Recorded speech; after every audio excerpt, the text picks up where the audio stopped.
So you're Alan Fisher, Right? local artist. You grew up in South Dakota? No, No? Where are you originally from? Pennsylvania, Philadelphia, Pennsylvania. Okay. And when did you get into creating things? When I was about 5 years old, Yeah, and what did you do back then? drawing, What kind of drawings did you figure drawings. do? Really? Mm-hmm. As a 5-year-old? Mm-hmm. That's impressive. Yeah. And would it be similar to the work you did now, or No, not really. no? Mostly portraits and stuff, things like that. People. Actually, I started drawing.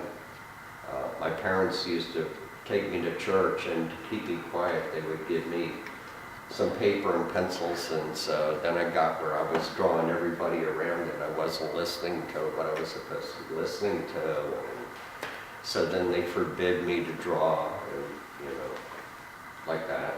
So they gave you something and then realized it was too... Yeah, Too I liked it too much. Yeah. Kind of like an alcoholic with booze, you know what I'm Yeah. saying? It's not that they can't drink, it's that, they like it too much, Yeah. So it's kind of like that. And so what brought you to use the medium that you use now? Just with I noticed you do a lot of positive, negative things. Right. I'm not sure when that really started. It might have started with that photo that I showed you of the beach sculpture. That might have been the beginning.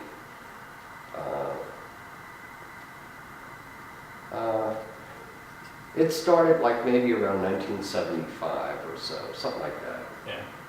It happened after I got divorced. And that was in 1975. My work took a sharp turn from very kind of illustrative kind of to more free-flowing, more spontaneous.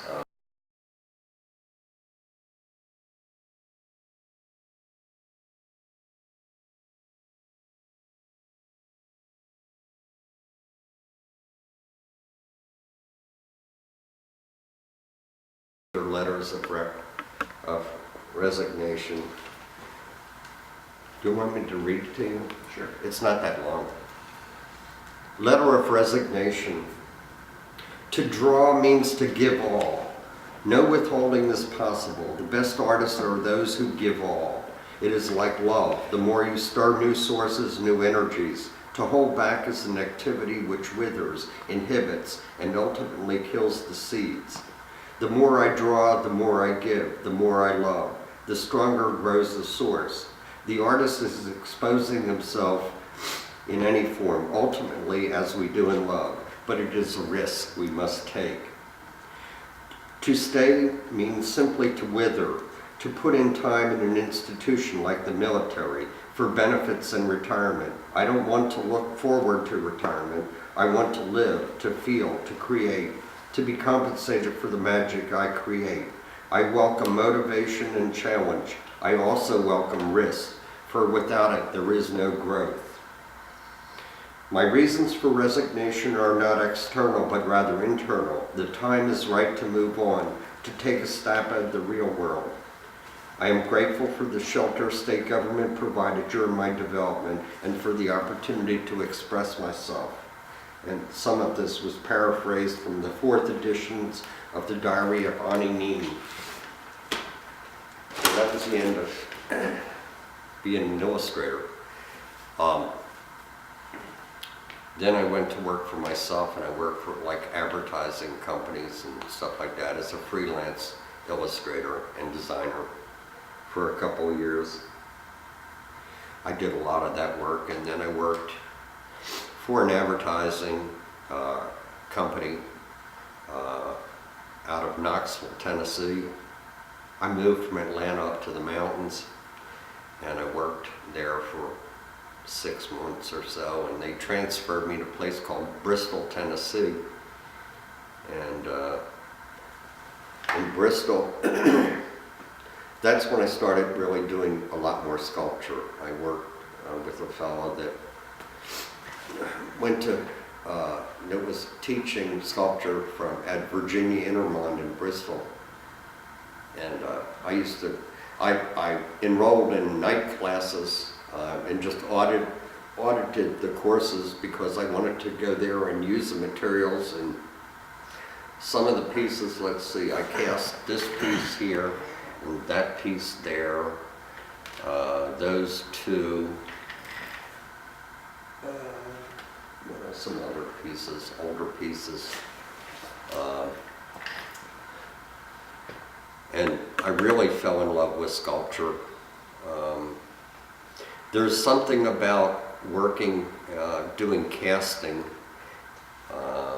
and pouring of the metal, the melting of the metal in the furnace, and like we poured in the snow at night, man, it just, I mean, it's an awesome experience. It's like, you feel like a caveman. I mean, it's really cool. You know, just working with molten metal, and it's just,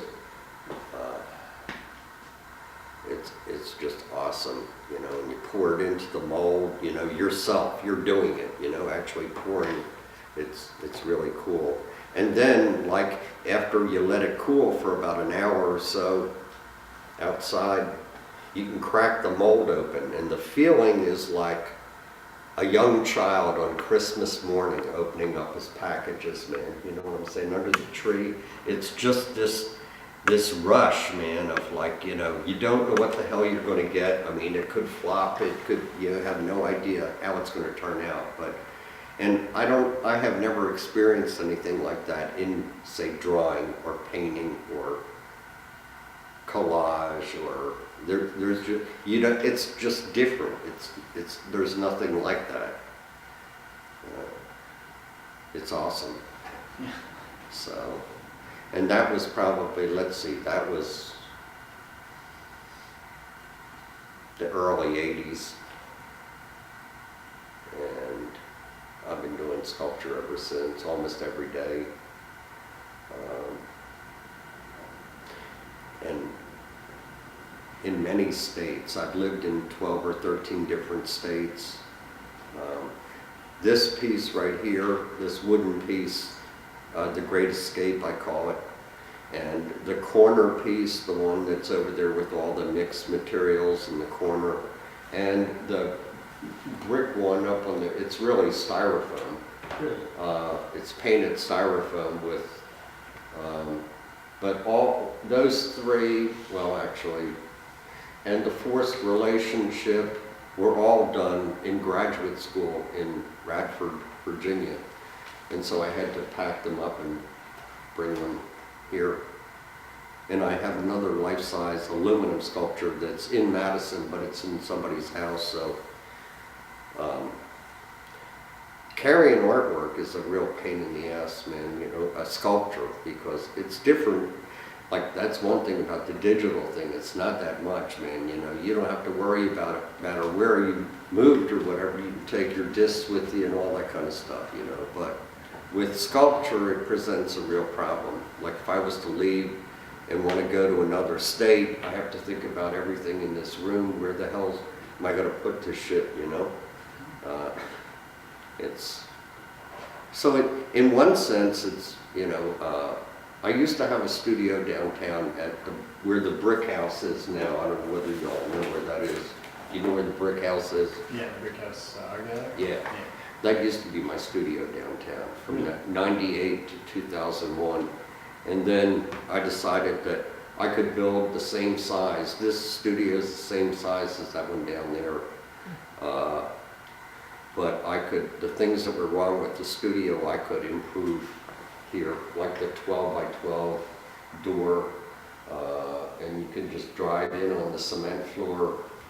This has radiant heat.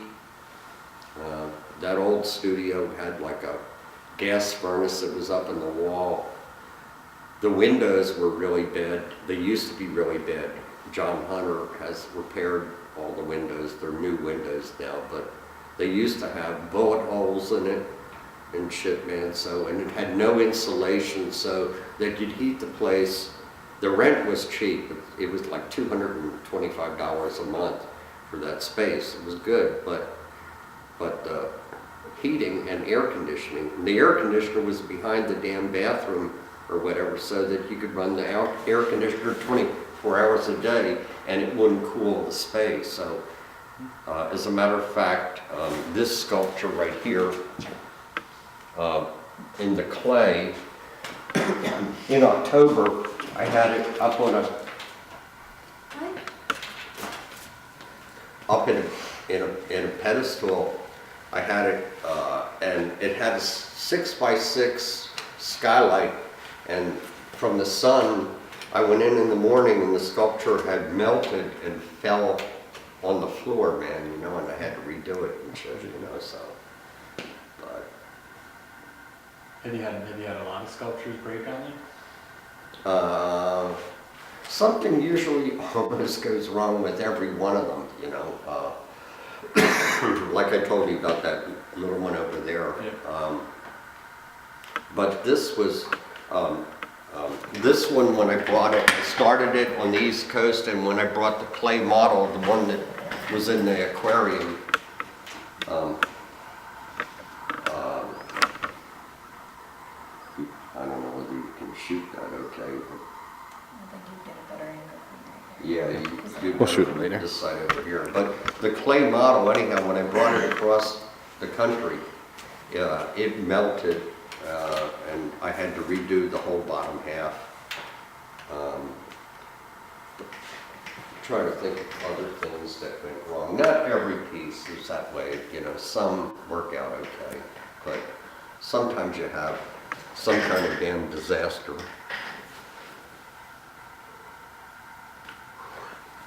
The thing is, you have to, you just can't let it get you down, man, you know. I'm a pretty determined person, you know. It takes a lot, man. Discouraging for me. I don't get discouraged easily. And I think actually I probably have my father to thank for that, because when I was a kid, he used to tear up my drawings and stuff like that, and with each one he would tear up, I would do another one, and the next one was better than the last one that he tore up, and it would go on and on and on, and it's like finally he couldn't stop me. But it's kind of funny, when I finally did graduate after 9 years, of course 4 of that was the Navy, but there's only one person I wanted to come to my graduation, and that was my father, you know. And he did come. He came from Philadelphia, flew down with my mother, and went to the graduation, you know, commencement. And it was like I wanted to prove to him that I could do it, because, and what he said to me was, he said, I'm really proud of you, which he had never told me before, but he said, I'm really proud of you. I didn't think you had it in you. And I felt like, well, you were wrong. You were wrong, man, you know. But if my father was alive today, he died when I was like 27, so he's not around. He never saw me kind of succeed in doing art, but I think he would be very proud. But, you know, that discouragement, it's kind of like negative reinforcement, you know. So if something happens, whether it's financial or whether it's physical or spiritual or whatever, I'll just keep doing it until I can get it out.